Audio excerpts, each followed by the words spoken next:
Yes, I am now joined by Jaden Edison. He is the public education reporter for the Texas Tribune. Welcome, Jaden. He's here to give us an update on vouchers. So, Jaden, Absolutely. Thanks for having me. yeah, we're so pleased to have you here, and thank you for making the time. So, talk to us about the difference between what the Senate wants voucher-wise and what the House wants voucher-wise, and where are we timeline-wise as far as getting this through?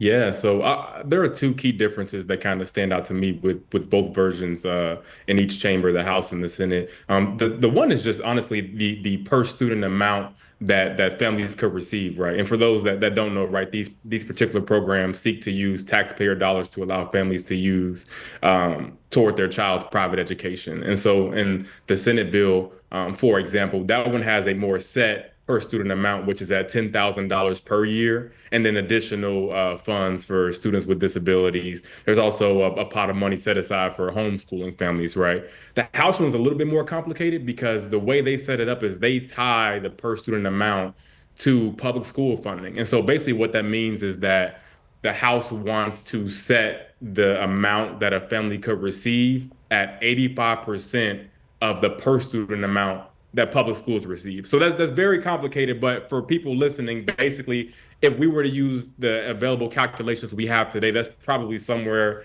north of $10,000, maybe around $10,800, somewhere in that rough ballpark, right? And so those are some of the key. That's one of the key differences. The second happens to be the priority system, right? So basically, the way the proposals are structured is if demand exceeds funding, then it would trigger a sort of priority system. And so the Senate's version is more straightforward, right? And it's been pretty controversial from, people who've opposed the measure, raising questions about, you know, the priority itself. And, basically what that is the Senate wants to prioritize families at 500% or below of the poverty level. So in human terms, what that means is that a family of four making somewhere around roughly $160,000 a year or less will be eligible to participate, right? And so it will prioritize those students, also obviously students with disabilities, for 80% of the spots, and all those students will have to be students who leave public schools,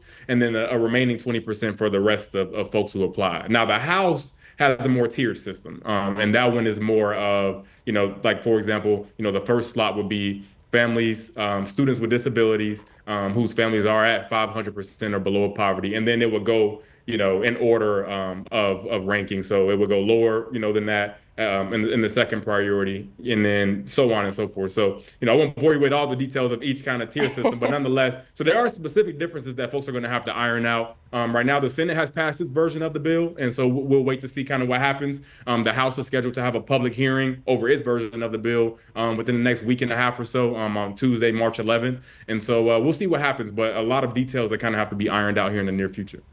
Well, and you've got some great reporting already posted on the Texas Tribune website, kind of spelling everything out with some great graphics by the team over there.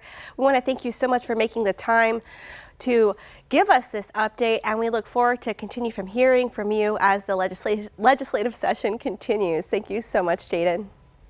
Absolutely. Appreciate you for having me. All right, well, back to y'all at the desk.